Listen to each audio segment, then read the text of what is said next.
So when Alex Pereira first stepped into the UFC, not many people knew much about him. I mean, unless you were one of those hardcore kickboxing fans who learned Japanese by watching fights, you probably only heard his name through his ties with Israel Adesanya, and that was it, the man who KO'd Izzy. But as soon as Alex arrived in the UFC, people started taking notice, and I remember thinking, how's this guy gonna sell himself? He doesn't speak English, he doesn't do the usual big promotional antics. It's almost like the less we knew about Alex, the more intriguing he'd become. And as he got closer to that title shot, the more you wanted to know him. But he wasn't giving you anything. No flashy interviews, no big personality moments, just that stone face. And here's the thing, he was clever, real clever. By not speaking English, by staying silent, he built up this air of mystery that had people wanting more. And in a world full of trash talkers and social media stars, silence became his weapon. Then I started thinking, who does this remind me of? The more I thought about it, the more it hit me. Kane. Yeah, the big red machine from WWE. Just like Alex, Kane was introduced through a relatively unknown rival with someone who was already massively popular, The Undertaker. And just like The Undertaker is to Kane, Adesanya is to Alex. It's a bit ironic too, because Izzy walked out with Undertaker's theme music against Cannonier, right before he fought Pereira. Maybe Izzy foresaw something, or maybe it was just perfect timing. Who the fuck knows?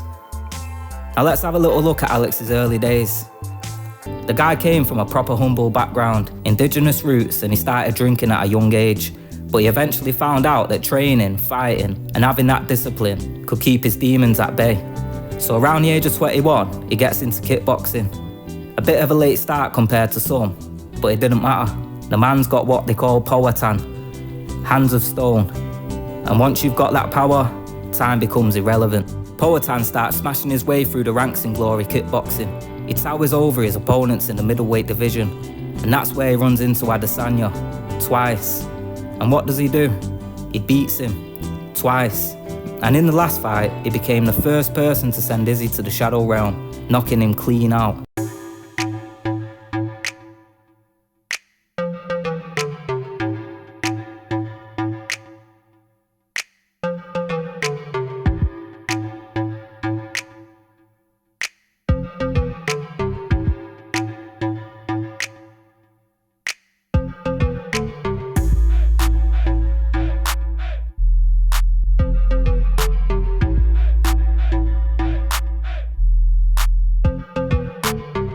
So that of course leads him to the UFC, where the tension with Izzy is back on. It was inevitable. The man who KO'd the stylebender in kickboxing is now stepping into his world.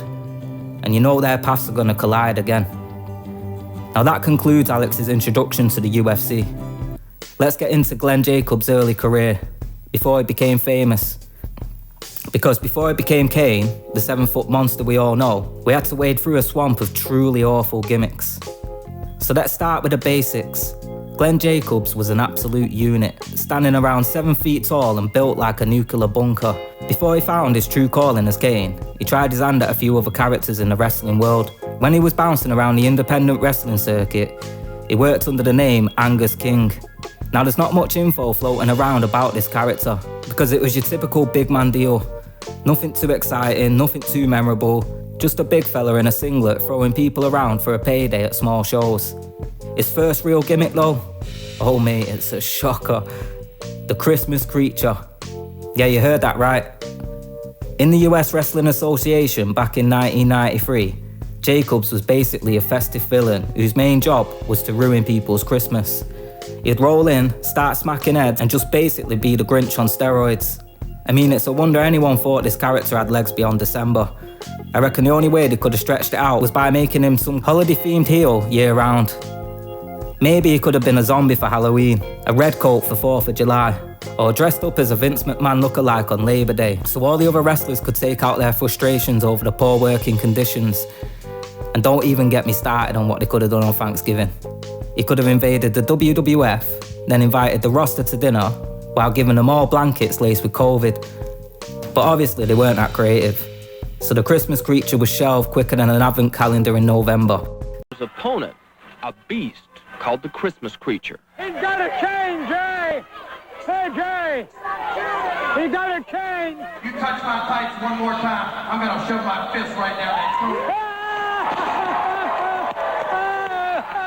I always pick sides and I can't help it. And I believe anybody does. Jerry, take care of him. Don't you doubt it.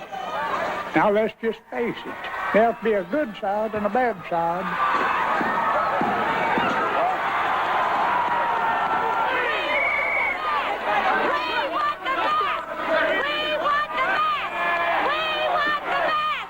We know who it was even before the mask come off.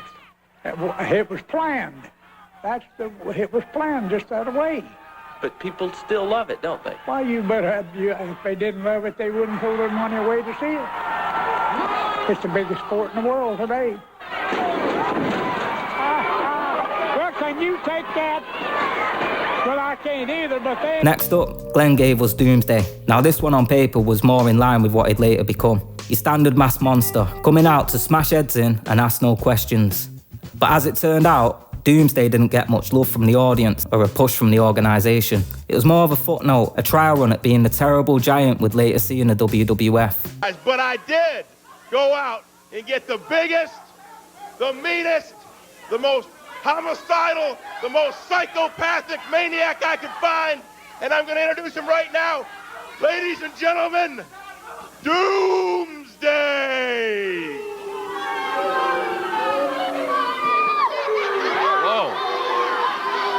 That is a big individual. People start popping off now, huh? So Doomsday met its doomsday. Then we get to one of his more questionable gimmicks, Unabomb. And yeah, the name's about as subtle as a brick through a window, inspired by the actual serial killer who sent bombs to people in the post. Because in the 90s, wrestling wasn't exactly known for its tact. So there's Jacob running around Smoky Mountain Wrestling as Unabomb, smashing heads in and teaming up with Al Snow. And he even had a little feud with the Rock and Roll Express, which was enough to get the WWF's attention. At this point, Jacob's career is moving like a guy playing Dead by Daylight. 1 minute is the Unabomb, and the next is a poor man's Harold Shipman. So the WWF signs him, and they're like, yeah lad, we've got the perfect gimmick for you. Let's make you a dentist. So enter Isaac Yankem, DDS. Yes, DDS is in Doctor of Dental Surgery. Glenn Jacobs becomes Jerry Lawler's personal dentist, and the character, absolute pantomime villain, mate. Yankem's whole shtick was being an evil dentist, like he spent more time scaring patients than fixing the teeth. And let's be real, it was never gonna last. It was too ridiculous, even for the carnival that is professional wrestling. I mean, as bad as Yankem was, at least it had more success than my soft porn gimmick, Weird Al Yankatits, where I dressed up as a giant baby that constantly needed feeding. Vince said it wasn't quite the character he was looking for, but I could have swore I saw him playing it behind the scenes with the Divas. Open wide!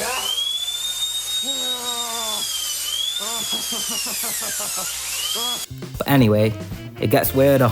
After Yankem didn't take off, and just before Kevin Nash, aka Diesel, left WWF, Glenn Jacobs was being lined up to take over the Diesel character, like they were trying to pull the wool over everyone's eyes.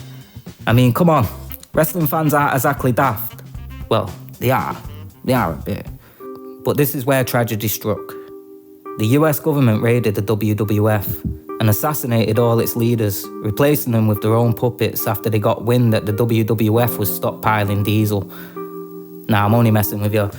What actually happened was much more entertaining, but also kind of tragic in a different way. Glenn Jacobs was given the impossible task of replacing Kevin Nash as Diesel, keeping the character alive even after Nash had moved to WCW. Same mask, same attire, same moves, just not the same guy. Obviously the fans weren't having it. They could smell a knockoff from a mile away. And as you'd expect, it didn't take off. The whole idea flopped harder than one of Kane's chokeslams. And that led Jacobs to look for something bigger, something more original, which of course eventually took him to Kane. Here comes Big Daddy Cool right now. I don't know about that. You call him whatever you like, that's not Kevin Nash. Now that we've covered Kane's early career and introduction into the WWF, let's get back to Alex Pereira and how he took that L but levelled up at the same time. So after a couple of fights in other MMA promotions, Alex Pereira finally signs with the UFC, and the MMA world goes absolutely mental. The only man to ever knock out the stylebender is now stepping into the octagon, and everyone's wondering if he's going to make it 3-0 against the current champ.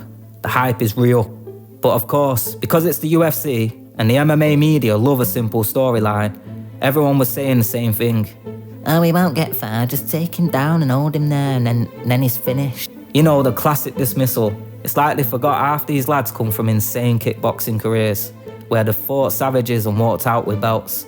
You really want to test your timing against theirs by running into striking range head first to put it near their crotch? Yeah, good luck with that one, mate. So we get to UFC 268, Pereira's debut. First round, and yeah, it wasn't looking great for him. He got taken down, held down, and it looked like the "just take him down" brigade might be onto something. But this is Pereira. He doesn't get rattled that easily. Second round, he comes out like a man possessed. Flying knee right to his opponent's head. And suddenly, it's lights out. Alex extended that man's neck like Mr. Fantastic doing an impression of a giraffe. Brutal.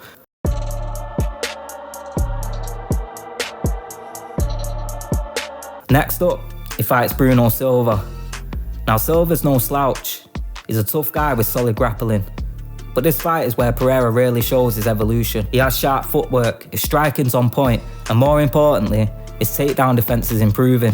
Doesn't end in a KO, but a points win against a grappler. That's a big result for a guy who's supposed to be a one-trick pony. Then we get to Sean Strickland, and this is where things get spicy. Before the fight, Strickland, Pereira and Izzy all share a stage at the press conference. And Strickland, being the absolute chaos merchant that he is, decides to go on full roast mode. The man spent the entire time digging at Adesanya, calling him all sorts of things, ripping into his personality and fighting style.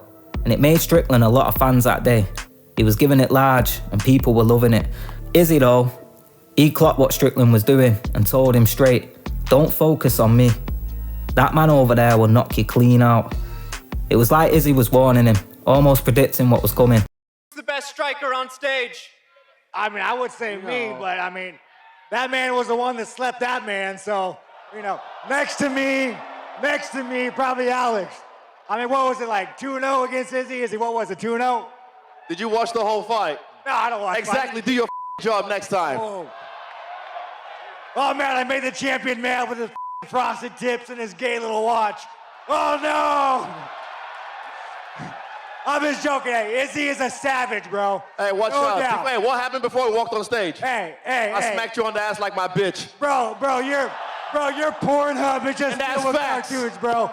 No man that beats off the cartoons is gonna beat me. Bro, trust me. I can tell you what, if you win this fight, when we fight, I knock you out, I'm gonna do a TikTok dance over your grave. Oh, fuck it.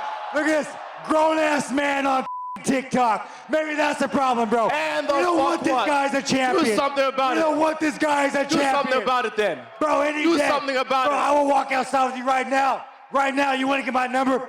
Come on, bro, I will walk. Right there, I smacked you on your ass. The you do? Listen, bro, you're gonna break a nail. Calm down. I'll break your face. I'll break your fucking face. Hey, I'll break my nail in your get face. This man, Alex, get this. Hey, man, you better focus on your guy. If not, he's gonna you up too. Fast forward to the fight, Strickland walks in, cocky as ever, thinking he's going to walk down Pereira while doing his best iCarly impression.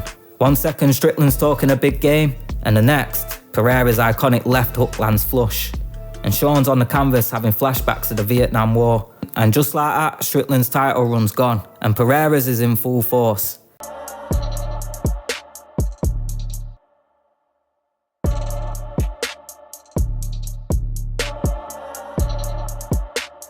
So now it's UFC 281.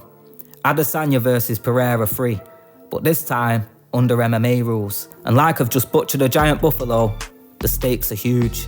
The build up to this fight is unreal, and the fight itself, absolutely electric. Izzy controls the first round, showing why he's the champ. He even managed to rock Pereira right at the end of the round, which probably saved Pereira from getting overwhelmed. But Alex is nothing if not relentless. He keeps pushing forward, applying pressure throughout the fight. Izzy's fighting smart, but by the 5th round, Pereira finally gets him up against the fence, unleashes a flurry of shots, and the ref steps in. Pereira wins via TKO again, but not without controversy. You see, Izzy wasn't completely out. he was still trying to roll with the shots, and a lot of fans said it was an early stoppage. Naturally, that leads to immediate call for a rematch, and it's hard not to make. Both guys are active, and the narrative's already written.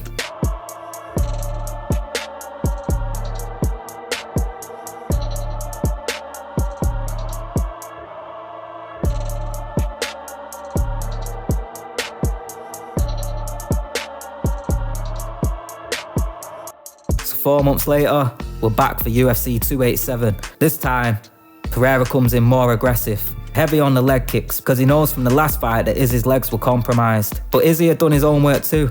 He knew from the kickboxing bouts that he could hurt Pereira, and under UFC rules, with no standing 8 counts, he could finish him off. The fight starts to mirror the last bout. Pereira's applying pressure, looking like he's about to get another KO finish. Izzy's backed up against the fence, seemingly in trouble again. But then, in a flash, Izzy lands a perfect counter hook, and it's Pereira's turn to hit the deck. Izzy follows up with hammer fist, and just like that, it's Pereira's turn to sleep amongst the shadows.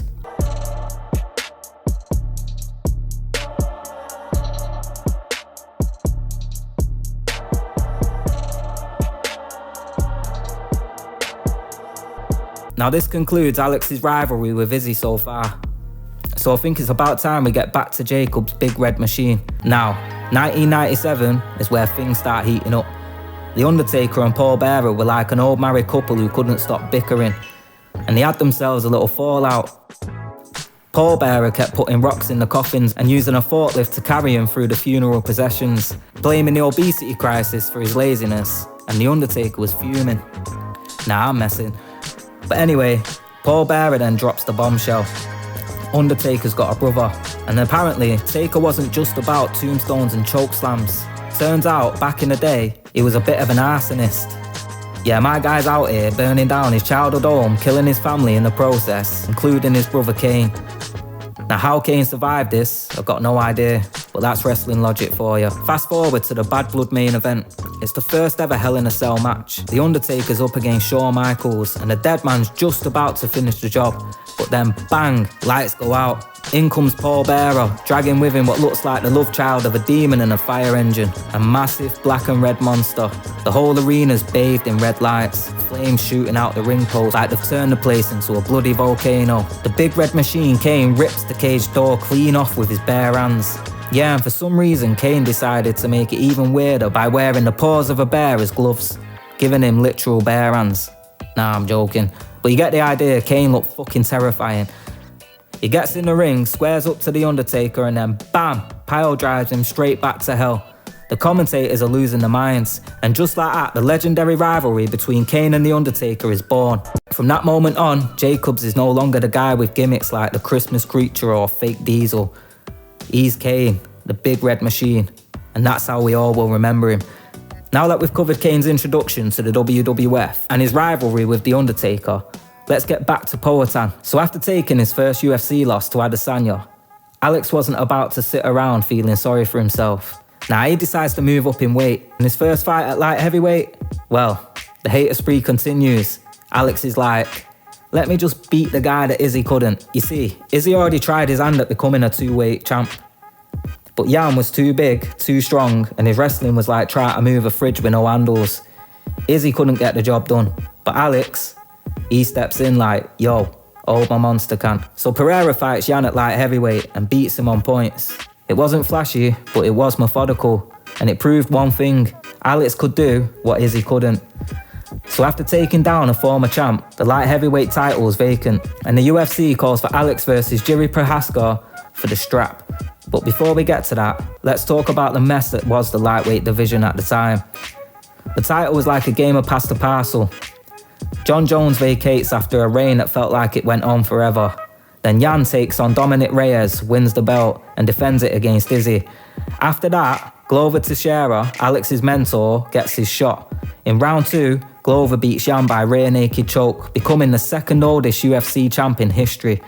But Glover's next defense is against Jiri Prochazka, a madman with a top knot who fights like he's in a samurai film. That fight, absolute chaos. Jiri ends up getting the same submission on Glover that Glover used to win the belt. So now Jiri's the champ. But then, Yuri gets a shoulder injury, and because he's cosplaying as some sort of honourable warrior, he vacates the title so he doesn't hold up the division.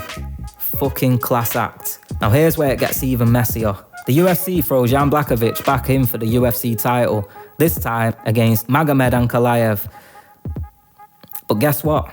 It ends in a draw. So the belt's still vacant, and Dana White's had enough.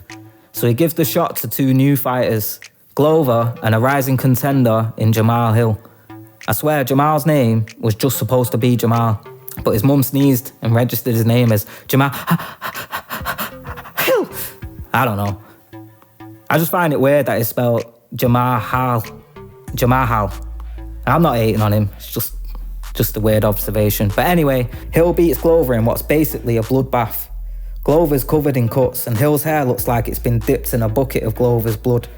It's a brutal beating, but Hill takes the belt. However, in a plot twist you couldn't even see in a soap opera, Hill tears his Achilles playing basketball. So, he vacates the title too. Honestly, this belt's been passed around more times than a box of Quality Streets at Christmas. And that's how we finally get to Yuri Prochazka versus Alex Pereira for the vacant light heavyweight title. The fight, close for 2 rounds, but then in the third, Alex lands a shot that sends Yuri into the canvas, finishing him with a TKO.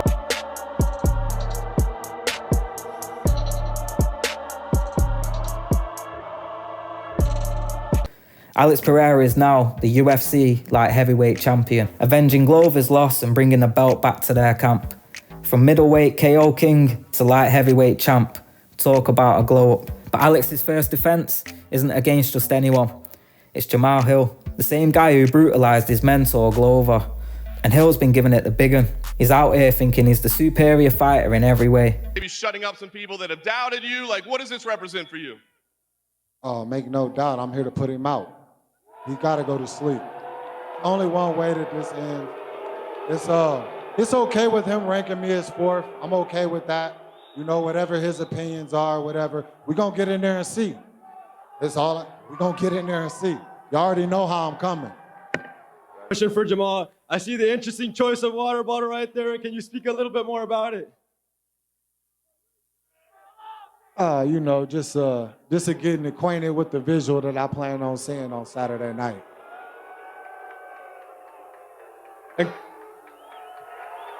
I'm gonna hold that head up high. Eu vou fazer ele lembrar desse momento aqui, quando eu estiver entrando no octógono, quando estiver tocando a minha música, ele vai lembrar desse momento. I'll make him remember this moment when I'm in my walkout, about to go into the octagon, and my music is playing. I'll make him remember this moment. Write it down. Take a picture. I don't give a fuck. We getting it in. When you step in there with me, ain't nothing to talk about, ain't nothing to say. It's all right here, and I'm on your ass. The light heavyweight crown is up for grabs as champion Alex Poatan Pereira battles former champ Jamal Sweet Dreams Hill. The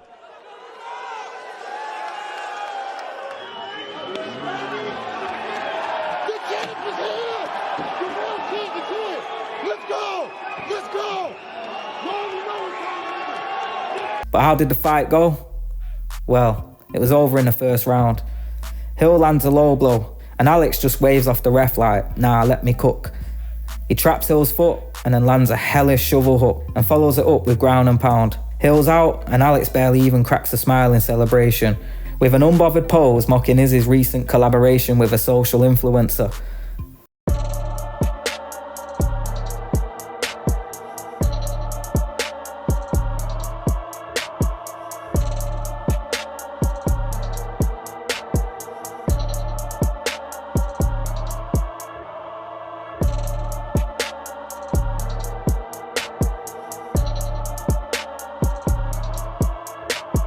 At this point, Alex is on a tear. He's not waiting around. He wants to fight as often as possible. And next up, a rematch with Yuri. In the build-up, Yuri's out here claiming Alex uses dark magic or voodoo to win fights.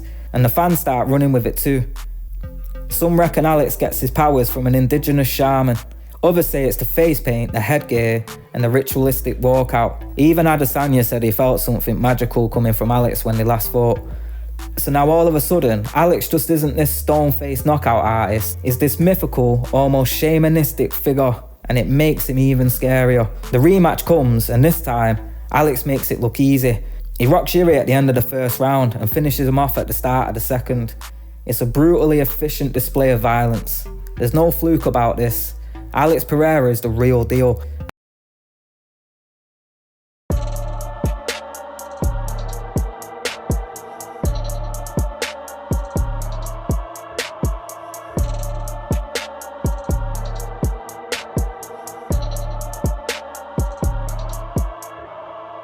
And as for his most recent fight against Roundtree, another savage display. Khalil was doing alright in the first 2 rounds, but Alex, he was just waiting. You could see him biding his time, letting Khalil gas himself out. Alex stepped on the gas, finished him and left him looking like he'd just gone 10 round with an XL bully that locked onto his face and had to be pulled off. Absolutely brutal.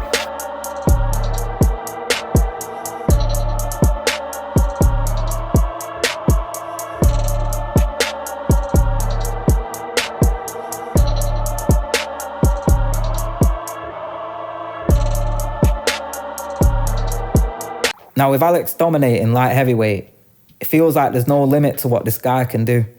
From middleweight KO specialist to light heavyweight champ, he's on a path of destruction, and there's no telling what's next. I personally hope he breaks John Jones into pieces to get that heavyweight title. So now that we've gone through both of their careers, I just want to do a quick little breakdown of some of the similarities I found between these two units. Well, first off, both of them are giants in their respective fields. Alex stands at 6'4", while Kane towers over most humans at 7 foot. Whether it's the octagon or the squared circle, these two are the kind of blokes that make their opponents look like they've wandered into a David versus Goliath situation. And then there's the power.